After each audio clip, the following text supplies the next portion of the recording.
We abated the red wave. Will it work this time? I don't think so, because, Americans right now are looking at the fact that they don't have the money they had when Donald Trump was president.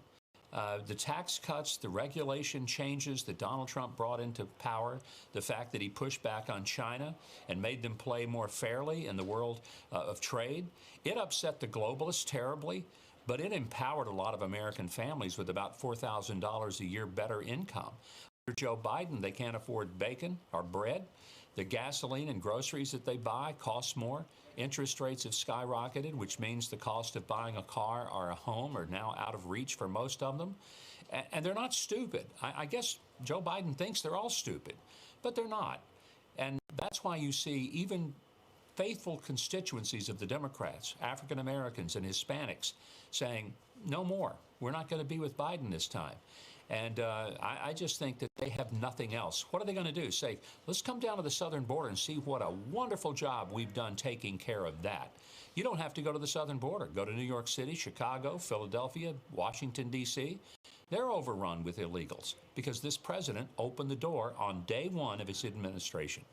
Governor, and final question, I was comparing some of the language Biden used to previous kind of campaign launches, and Donald Trump in Orlando in 2019, President Trump, he said the American dream is back. That's something Biden couldn't say. We are one movement, one people. President Obama, we did these things together. We move forward together. It seems to me past incumbents had a message of unity, togetherness. We move forward as one. Is this just going to be totally left out and they are going to take a bet on the negative?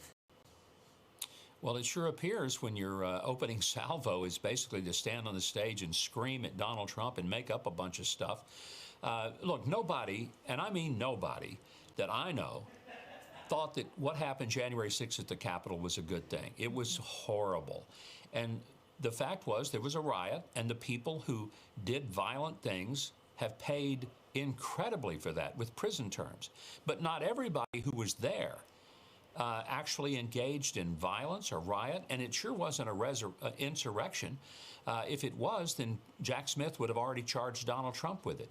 He's charged him with everything else, everything but shoplifting in the CVS and Walgreens stores that are shut down because Democrats won't prosecute anybody. So this is nonsense, and if this is all the Democrats have, it's going to be a great year for Republicans in 2024 if we just focus on what we can do for America and let the Democrats stand on the porch and scream, "Get off my lawn."